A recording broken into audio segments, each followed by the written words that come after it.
जय हिंद दोस्तों, आज भी कुछ बड़ी और ब्रेकिंग अपडेट के साथ वीडियो की शुरुआत करते हैं। आप इस वीडियो को किस जिले किस राज्य से देख रहे हैं ये बताना न भूलें। चलिए दोस्तों, पहला अपडेट देखिए। मुख्यमंत्री योगी आदित्यनाथ ने घोषणा की है कि अब उत्तर प्रदेश के हर गांव, हर जिले को खेल का मैदान, स्टेडियम और कॉलेज मिलेगा। इस पहल के तहत युवाओं को खेल कूद के अवसर सुलभ बनाने का लक्ष्य रखा गया है। सरकार का कहना है कि इससे न केवल खेल प्रतिभा विकसित होगी, बल्कि स्वास्थ्य और युवा ऊर्जा को भी बढ़ावा मिलेगा। अब प्रत्येक ब्लॉक और तहसील के स्तर पर खेल के ढांचे को मजबूत किया जाएगा। अधिकारियों ने योजनाओं की रूपरेखा तैयार कर दी है और कार्यों को शीघ्र लागू करने के निर्देश दिए हैं। युवा वर्ग में इस निर्णय को लेकर उत्साह और सकारात्मक प्रतिक्रिया देखने को मिल रही है। खेलों के क्षेत्र में प्रदेश की छवि को नई पहचान देने की यह कोशिश मानी जा रही है। और वहीं झांसी में उत्तर प्रदेश सरकार ने 2025 के लिए कई विकास परियोजनाओं और योजनाओं की घोषणा की है। इन परियोजनाओं में सड़क, शिक्षा, स्वास्थ्य और बुनियादी ढांचे के काम शामिल हैं। प्रशासन ने जनता को बेहतर सेवाएं देने का वादा किया है। लोगों की सुविधा और रोजगार को ध्यान में रखते हुए योजनाएं बनाई जा रही हैं। स्थानीय व्यवसायों को भी बढ़ावा मिलेगा और निवेश को आकर्षित किया जाएगा। योजना के माध्यम से झांसी के विकास को नई गति देने का प्रयास हो रहा है। स्थानीय निवासी इन विकास कार्यों के लागू होने का इंतजार कर रहे हैं। चलिए दोस्तों, अगली खबर पर नजर डालते हैं। मुख्यमंत्री योगी आदित्यनाथ ने गोरखपुर में हर विभागीय डिवीजन में खेल महाविद्यालय,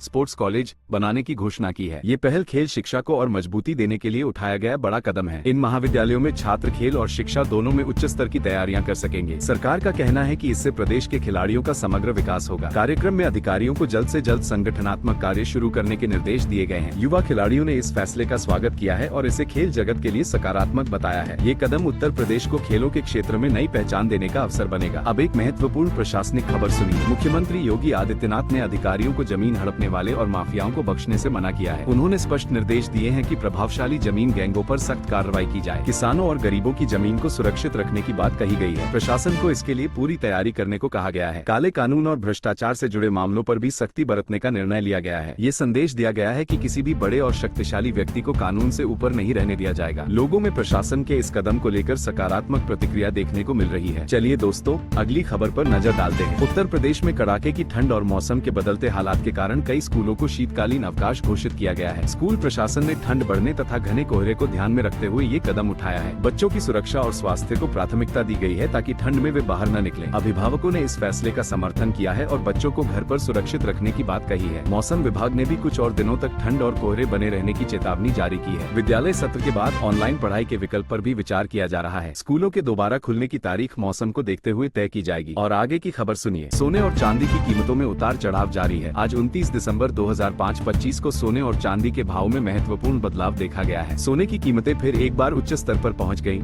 जिससे निवेशकों की ध्यान केंद्रित हो गई है। चांदी की कीमत में भी तेजी और मंदी दोनों के संकेत मिले हैं। बाजार विशेषज्ञ का कहना है कि वैश्विक और घरेलू स्थिति के कारण कीमतों में बदलाव हो रहा है। सोना हमेशा से सुरक्षित निवेश के तौर पर माना जाता रहा है और आज भी इसका रुझान बना हुआ है। लोग सोने चांदी में निवेश करने से पहले भाव और मार्केट की स्थिति पर ध्यान दे रहे हैं। यह आर्थिक गतिविधियों और त्योहारों के मौसम में खास तौर पर देखा जा रहा है। चलिए दोस्तों, अगला अपडेट देखिए। आज 29 दिसंबर को देश के कई हिस्सों में मौसम का मिजाज बदला हुआ नजर आ रहा है। उत्तर पूर्वी राज्यों में बारिश का अलर्ट जारी किया गया है। दिल्ली, एनसीआर, उत्तर प्रदेश, बिहार और राजस्थान में ठंड का असर बना हुआ है। कई जगह न्यूनतम तापमान में गिरावट दर्ज की गई है। सुबह और रात के समय घना कोहरा लोगों की परेशानी बढ़ा रहा है। मौसम विभाग ने सावधानी बरतने की सलाह दी है। आने वाले दिनों में ठंड और बढ़ने के संकेत दिए गए हैं। और वहीं अगला अपडेट उत्तर प्रदेश सरकार से जुड़ा है। प्रदेश सरकार ने एक साल में 1 करोड़ लखपति दीदी बनाने का लक्ष्य तय किया है। इस योजना के तहत महिलाओं को स्वरोजगार से जोड़ा जाएगा। स्वयं सहायता समूहों के माध्यम से आर्थिक मदद दी जाएगी। महिलाओं को प्रशिक्षण और बाजार से जोड़ने की तैयारी है। सरकार का कहना है कि इससे ग्रामीण महिलाओं की आय बढ़ेगी। अधिकारियों को अभियान तेज करने के निर्देश दिए गए हैं। ये पहल महिला सशक्तिकरण की दिशा में बड़ा कदम मानी जा रही है। चलिए दोस्तों, अगली खबर शिक्षा से जुड़ी है। झारखंड सरकार गुरुजी स्टूडेंट क्रेडिट कार्ड योजना का दायरा बढ़ाने जा रही है। अब उच्च शिक्षा के लिए 15 लाख रुपए तक का ऋण मिल सकेगा। इससे गरीब और मध्यम वर्ग के छात्रों को राहत मिलेगी। सरकार का उद्देश्य पढ़ाई बीच में छोड़ने की समस्या को कम करना है। योजना के तहत सरल प्रक्रिया अपनाई जाएगी। छात्रों में इस फैसले को लेकर उत्साह देखा जा रहा है। उच्च शिक्षा को सुलभ बनाने की दिशा में यह अहम कदम है। राइट, तो चलिए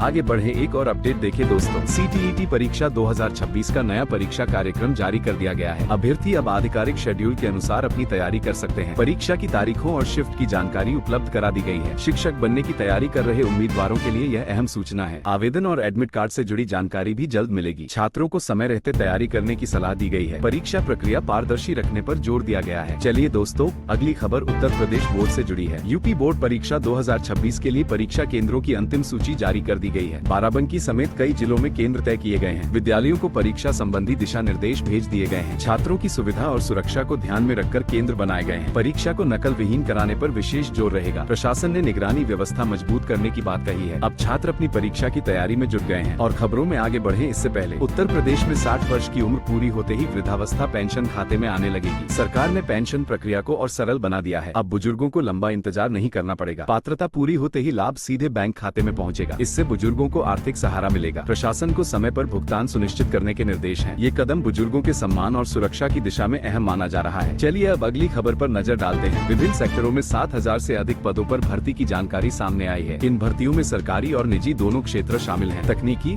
प्रशासनिक और सेवा क्षेत्र में मौके उपलब्ध हैं। युवाओं के लिए यह बड़ा रोजगार अवसर माना जा रहा है। योग्यता के अनुसार अलग अलग पद निर्धारित किए गए हैं। आवेदन प्रक्रिया अधिकतर ऑनलाइन रखी गई है। अभ्यर्थियों को अंतिम तिथि से पहले आवेदन करने की सलाह है। चलिए अब अगली खबर पर नजर डालते हैं। सीबीएसई बोर्ड परीक्षा 2026 में बेहतर अंक लाने के लिए अहम सुझाव जारी किए गए हैं। उत्तर लेखन में कीवर्ड्स का सही प्रयोग करने पर जोर दिया गया है। डायग्राम और हेडिंग से उत्तर प्रभावी बनाने की सलाह दी गई है। समय प्रबंधन को सफलता की कुंजी बताया गया है। लंबे उत्तर को स्पष्ट और व्यवस्थित लिखने पर ध्यान देने को कहा गया है। नियमित अभ्यास से आत्मविश्वास बढ़ेगा। छात्र रणनीति बनाकर तैयारी करें, ऐसा विशेषज्ञों का कहना है। चलिए अब अगली खबर पर नजर डालते हैं। एनएमडीसी स्टील में अप्रेंटिस के 100 पदों पर भर्ती निकाली गई है। ये भर्ती वर्ष 2026 के लिए की जा रही है। जनवरी में वॉक इन इंटरव्यू का आयोजन होगा। आईटीआई और डिप्लोमा पास उम्मीदवार पात्र होंगे। चयन प्रक्रिया सरल रखी गई है। युवाओं को उद्योग में अनुभव पाने का अवसर मिलेगा। सभी जरूरी दस्तावेज साथ लाने के निर्देश दिए गए हैं। चलिए अब अगली खबर पर नजर डालते हैं। आरआरबी एनटीपीसी सीबीटी परीक्षा 2025 का एडमिट कार्ड जारी कर दिया गया है। अभ्यर्थी आधिकारिक वेबसाइट से इसे डाउनलोड कर सकते हैं। एडमिट कार्ड में परीक्षा तिथि और केंद्र की जानकारी होगी। बिना प्रवेश पत्र के परीक्षा में बैठने की अनुमति नहीं मिलेगी। पहचान पत्र साथ रखना अनिवार्य होगा। समय से पहले परीक्षा केंद्र पहुंचने की सलाह दी गई है। उम्मीदवार सभी दिशा निर्देश ध्यान से पढ़ें। चलिए अब अगली खबर पर नजर डालते हैं। बिहार के भागलपुर में बिजली चोरी रोकने के लिए नई व्यवस्था लागू की जा रही है। सब स्टेशन, फीडर और ट्रांसफार्मर पर मीटर लगाए जाएंगे। इससे बिजली खपत की सटीक निगरानी होगी। बिजली चोरी करने वालों की पहचान आसान होगी। विभाग को राजस्व नुकसान से राहत मिलेगी। उपभोक्ताओं को सही और पारदर्शी बिल मिलेगा। अभियान को चरणबद्ध तरीके से लागू किया जाएगा। चलिए अब अगली खबर पर नजर डालते हैं। अरावली पहाड़ियों से जुड़े मामले में सुप्रीम कोर्ट में अहम सुनवाई हुई है। कोर्ट ने स्वतः संज्ञान लेते हुए मामले पर गंभीरता दिखाई है। पर्यावरण संरक्षण को लेकर सवाल उठाए गए हैं। अवैध खनन और निर्माण पर चिंता जताई गई है। केंद्र और राज्य सरकारों से जवाब मांगा गया है। अरावली क्षेत्र को सुरक्षित रखने पर जोर दिया गया है। मामले की अगली सुनवाई जल्द होने की संभावना है। चलिए अब अगली खबर पर नजर डालते हैं। सोलर पंप सब्सिडी योजना के तहत किसानों को बड़ी राहत दी जा रही है। सरकार अनुदान पर सोलर पंप उपलब्ध करा रही है। इससे किसानों की सिंचाई लागत कम होगी। डीजल और बिजली पर निर्भरता घटेगी। आवेदन प्रक्रिया ऑनलाइन रखी गई है। हरित ऊर्जा को बढ़ावा देने का लक्ष्य है। किसानों की आय बढ़ाने में योजना सहायक होगी। चलिए अब अगली खबर पर नजर डालते हैं। महंगाई भत्ते में बढ़ोतरी को लेकर बड़ा अपडेट सामने आया है। केंद्र और राज्य कर्मचारियों को इसका लाभ मिल सकता है। महंगाई दर को देखते हुए समीक्षा की जा रही है। वेतन और पेंशन पर सीधा असर पड़ेगा। लाखों कर्मचारियों को राहत मिलने की उम्मीद है। सरकारी स्तर पर चर्चा जारी है। आधिकारिक घोषणा का इंतजार किया जा रहा है। क्या आप चाहते हैं कि मैं इनमें से किसी विशिष्ट खबर पर और